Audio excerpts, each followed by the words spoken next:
बाजार अगले हफ्ते में आप सभी का स्वागत है। मैं हूं स्वाति रायना। आपको बताएंगे शुक्रवार को बाजार का पूरा एक्शन, साथ ही सोमवार के लिए स्ट्रैटेजी और शेयरों में कमाई के शानदार मौके भी।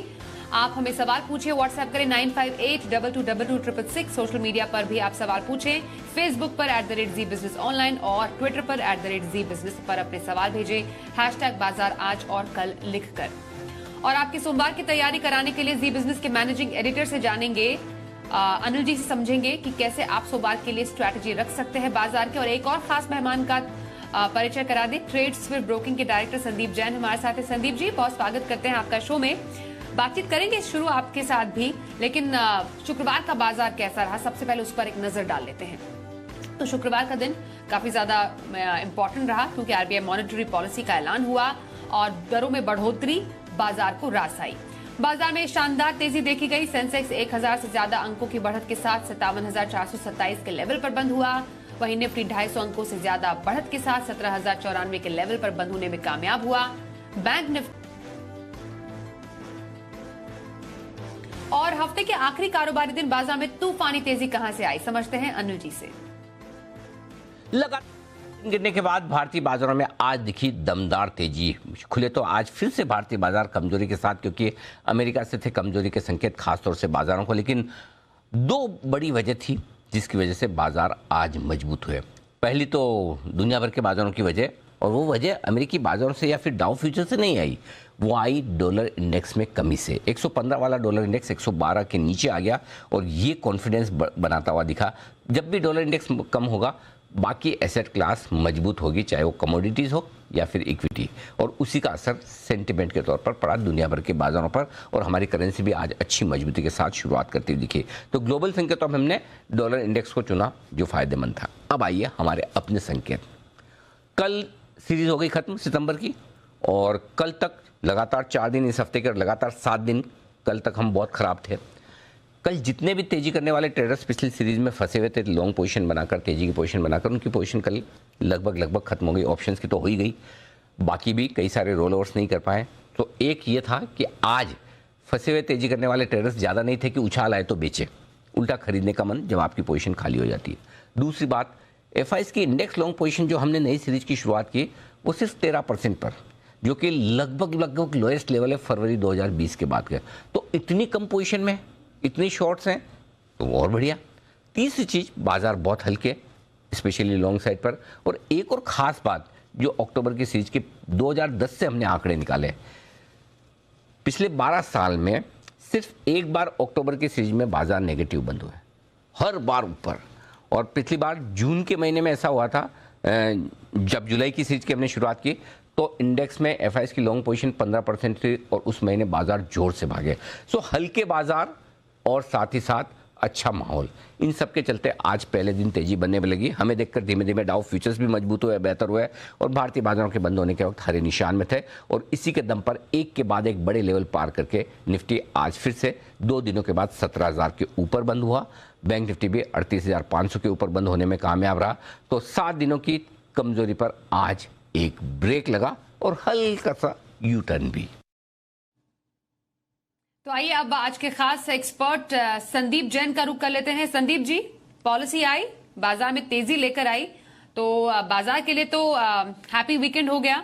अब आने वाले दिनों के लिए कोई खास स्ट्रैटेजी आपकी तरफ से, और अभी फिलहाल मैं अगर पहले बाजार का मूड और माहौल समझूं, आने वाले दिनों में कैसा रह सकता है?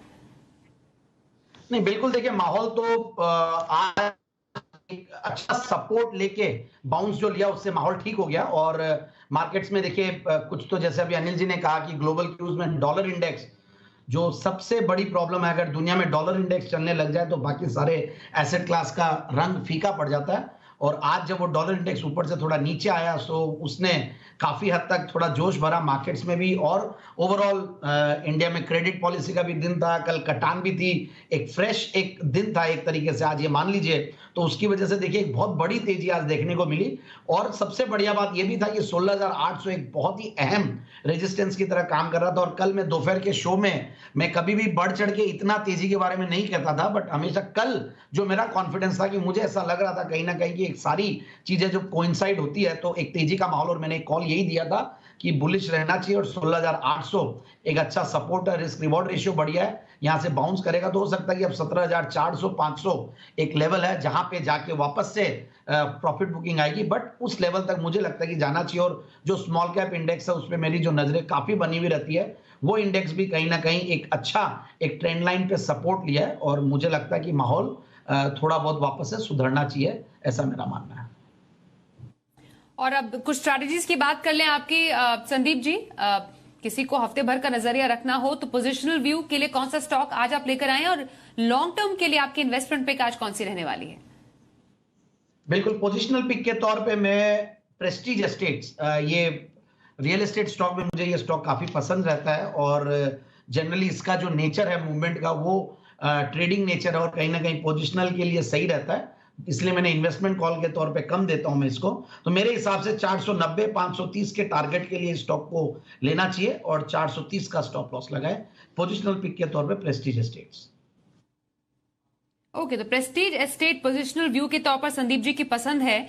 और लॉन्ग टर्म की खरीदारी करनी हो तो कौन से स्टॉक में आपको पोटेंशियल नजर आ रहा है संदीप जी?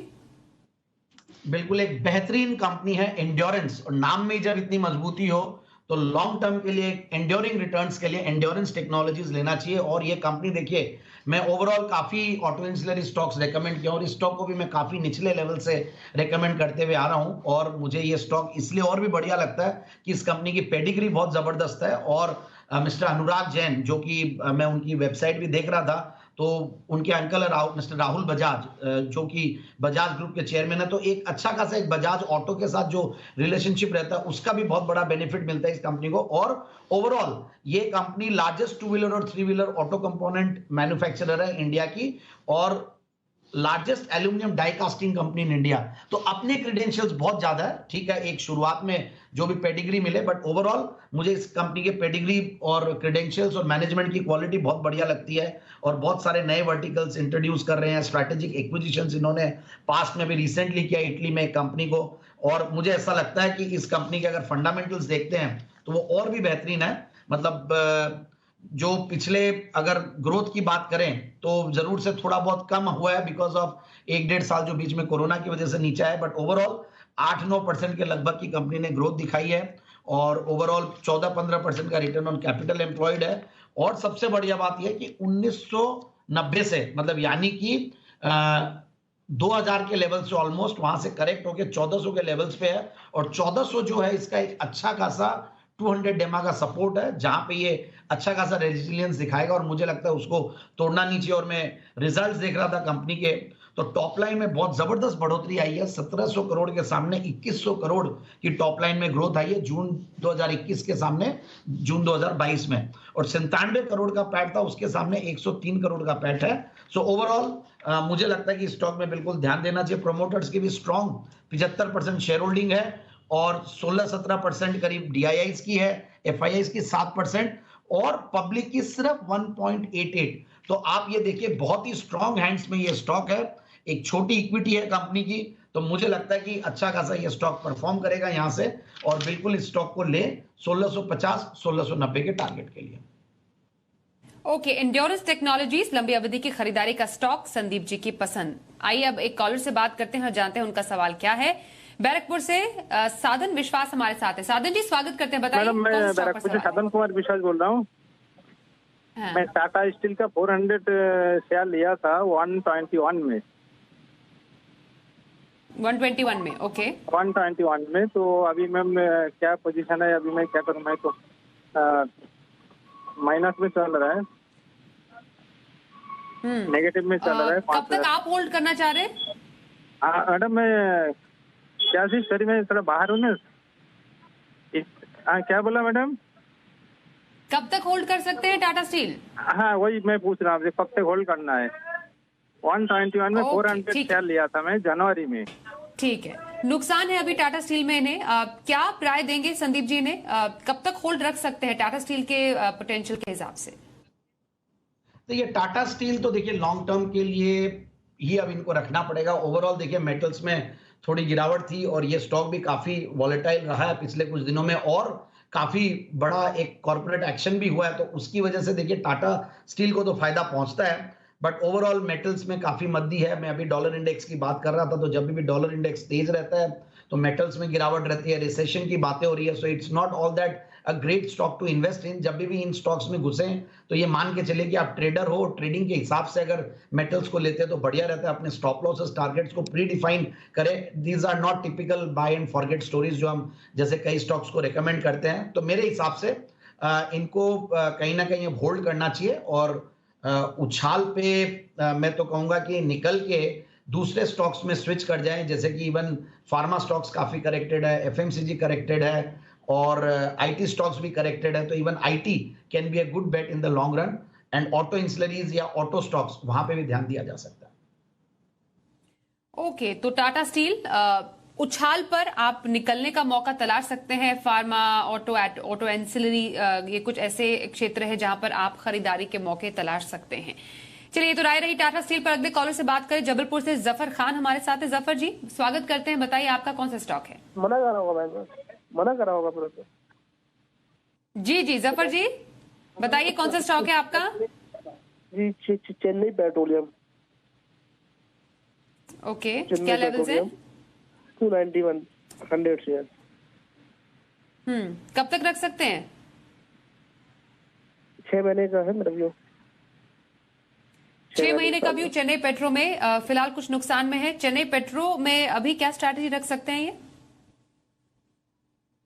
देखिए, अभी क्रूड ऑयल की गिरावट की वजह से रिफाइनिंग स्टॉक्स थोड़े से अभी कमजोर हुए हैं, उसमें कोई दो राय नहीं है, बट ये स्टॉक ने गजब का परफॉर्मेंस दिया। अभी रिसेंटली 100 रुपए के आसपास के लेवल से ऑलमोस्ट 350 के ऊपर भी निकल गया था, फिर अब करेक्टेड है। बाकी मैं यही कहूंगा कि ये भी एक कमोडिटी स्टॉक है, और रीजन ये है कि कुछ इसने ऑपरेटिंग प्रॉफिट्स और ऑपरेटिंग मार्जिन गजब के थे पिछले 2-3 क्वार्टर्स में, उसकी वजह से भी बहुत जबरदस्त उछाल आया शेयर के प्राइस में, और पी मल्टीपल देखे तो एक्स्ट्राऑर्डिनरी चीप है। बट फिर भी मैं यही कहूंगा कि ये होल्ड करें और थोड़ा समय दें, बाकी कोई घबराने वाली बात लगती नहीं है मुझे। चेन्नई पेट्रो होल्ड करने की सलाह आपके लिए आ रही है हमारे एक्सपर्ट की। व्हाट्सएप पर सवाल आ रहा है। राजकोट से मयूर मेहता हमें सवाल पूछ रहे हैं हिंडाल्को पर। 500 शेयर इनके पास है, 380 इनकी खरीद है हिंडाल्को पर।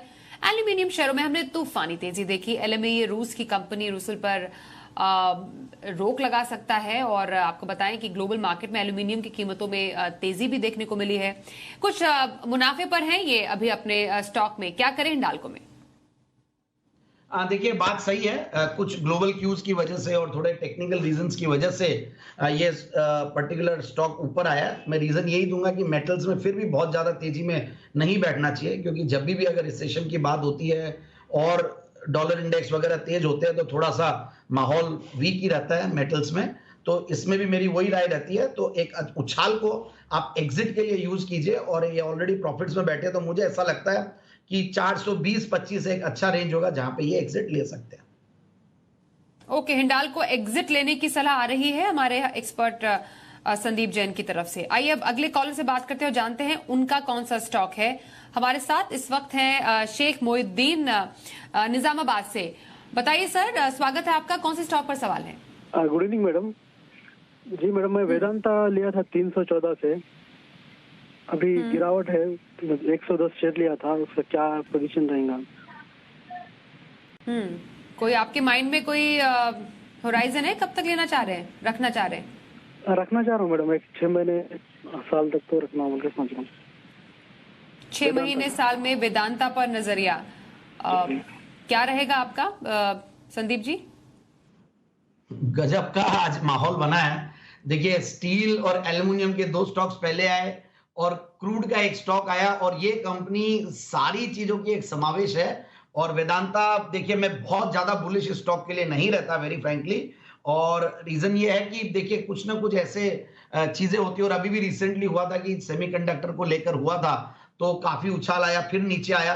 तो मेरे हिसाब से देखिए ये ऊपर के लेवल्स पे लिए हुए हैं, बट फिर भी करेक्शन भी बहुत बड़ा हुआ है। मेरी यही राय रहेगी कि ये उछाल पे एग्जिट कर जाएंगे। मुझे मेटल्स में और कमोडिटी स्टॉक्स में बहुत ज्यादा मैं बुलिश नहीं, और बहुत ज्यादा कोई रह के कोई बहुत ज्यादा कमाई नहीं होती। इनको जब भी लें तो आप एंट्री एग्जिट और अपनी ट्रेडिंग स्ट्रेटेजी को पूरा क्लियर रखें, स्टॉप लॉसेस टारगेट सब डिफाइंड रहना चाहिए। These are not typically investment stocks, और आज बहुत ही इत्तेफाक है कि सारे यही स्टॉक्स आ रहे हैं। तो मेरी यही राय रहेगी कि ये अगर 300 के लगभग पहुंचता है 290 300 तो वहां पे मतलब वैसे तो लॉस बुक करने में बहुत जोर आता है, बट लॉस छोटा मोटा जो भी है 5-7% का उसको बुक करके आप कोई दूसरे स्टॉक में एंट्री ले लें तो ज्यादा अच्छा। और अगर समय देंगे तो यहाँ पे भी भाव आते हैं क्योंकि इसके मूवमेंट्स बहुत फास्ट रहते हैं और ये कंपनी काफी न्यूज में रहती है, कहीं ना कहीं बहुत सारे एक्सपेंशन और एग्रेसिवली मैनेजमेंट काफी चीजें करती रहती है। हो सकता है उस न्यूज पे निकलने की कोशिश। तो सोमवार के बाजार पर क्या रखे खास स्ट्रैटेजी और बाजार के लिए अहम संकेत, समझते हैं जी बिजनेस के मैनेजिंग एडिटर अनिल सिंह जी।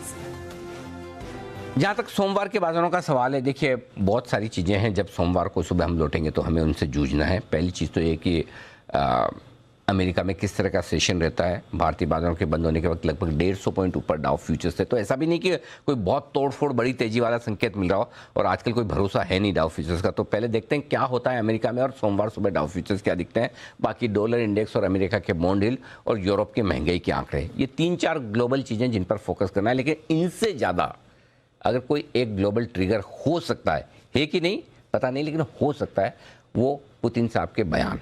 अगर पुतिन साहब ने कुछ अच्छा कह दिया तो भी बढ़िया, खराब कह दिया तो भी बढ़िया, और कुछ नहीं कहा तो फिर हम डाउ और वहाँ के सारे बाकी ट्रिगर्स को देखकर काम चला लेंगे। ये तो हो गया मामला ग्लोबल का। अब आइए हमारे अपने संकेत। जाहिर सी बात है कि सीरीज की शुरुआत दमदार हुई है। एफआईज की तरफ से खरीदारी के आंकड़े आने की भी पूरी उम्मीद है। शॉर्ट कवरिंग भी हुई होगी, वो आपके लिए सारे के सारे ट्रिगर्स होंगे। और इनको देखते हुए 16,850 16,950 कल के लिए सपोर्ट का काम करेगा, और ऊपरी स्तरों पर एक बार 17,200 के आसपास हल्की रुकावट है, उसको पार करके निकले तो 17,300 से 17,325 तक जाने की कोशिश होगी निफ्टी की। बैंक निफ्टी भी आपका अच्छे लेवल पर बंद हुआ है। 38,350 38,500 कल के लिए सपोर्ट का काम करेगा, और ऊपरी स्तरों पर 39,000 39,200 की रेंज में जाने की कोशिश बैंक निफ्टी की भी सोमवार को हो सकती है। आइए अब सोमवार के ऑप्शन स्ट्रैटेजी पर भी बात करते हैं। मोतीलाल ओसवाल के चंदन तापड़िया हमारे साथ है। चंदन जी, स्वागत करते हैं। सोमवार को कौन सी विशेष स्ट्रैटेजी ऑप्शंस में बताएंगे आप? जी हाँ, देखिए बाजार में अच्छी रिकवरी देखने को मिली, और जिस हिसाब से पिछले 7 दिनों की गिरावट के बाद रिकवरी कहीं न कहीं स्टेबिलिटी बन रही है। ग्लोबल बाजारों से यदि पॉजिटिव समीकरण यहाँ पे मिले तो निफ्टी ऊपर में लगभग आपको 17,442 तक के स्तर को छूता हुआ नजर आएगा। तो कहेंगे कि सबसे पहले जो नेगेटिविटी थी वो यहाँ पे थमती हुई नजर आई है। तो इस पूरे सेटअप में 2 स्टॉक्स पे फोकस करेंगे। एक तो रहेगा Aditya Birla fashion retail ABFRL। देखिए इस स्टॉक में काफी अच्छा मोमेंटम है, स्ट्रेंथ बनी हुई है। स्टॉक अपने के हाईएस्ट लेवल पे चल रहा है, लॉन्ग के रोलओवर यहाँ पे हुए हैं, इसलिए ABFRL की 360 की कॉल लेने की सलाह रहेगी। 11 रुपए के आसपास चलिए, 7 रुपए का सपोर्ट रहेगा, और हमारा मानना है कि यहाँ पे मूवमेंट जाके लगभग 19 रुपए तक के टारगेट बनेंगे। वहीं अपोलो टायर और सेलेक्टिव टायर कंपनीज में पॉजिटिव मोमेंटम है। गिरता हुआ क्रूड भी यहाँ पे पॉजिटिव सपोर्ट कर रहा है, और रिसेंट डिक्लाइन के बाद एक major support Apollo tyre turn हो रहा है। तो अपोलो टायर का 285 का कॉल लेने की सलाह रहेगी। यहाँ पे 10 रुपए के आसपास ये है, 7 रुपए का सपोर्ट रहेगा, और ऊपर में आपको 16 से 17 रुपए तक के टारगेट इस अपोलो टायर के 285 के कॉल में बन सकते हैं। बहुत धन्यवाद चंदन जी, सोमवार के ऑप्शन स्ट्रैटेजी पर चर्चा करने के लिए। और सोमवार के इंट्राडे स्ट्रैटेजी के लिए अब मैं संदीप जी आपके पास आऊंगी। बताइए इंट्राडे पिक कौन सी आपकी तरफ से?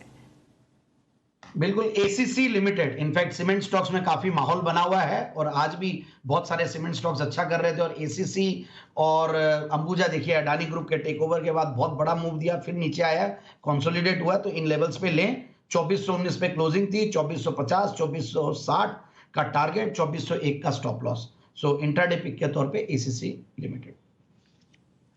ACC में इंट्राडे खरीदारी करने की सलाह आ रही है हमारे आज के एक्सपर्ट संदीप जैन की तरफ से। बहुत धन्यवाद संदीप जी, शो में शामिल हुए। बाजार अगले हफ्ते में बस इतना ही रुक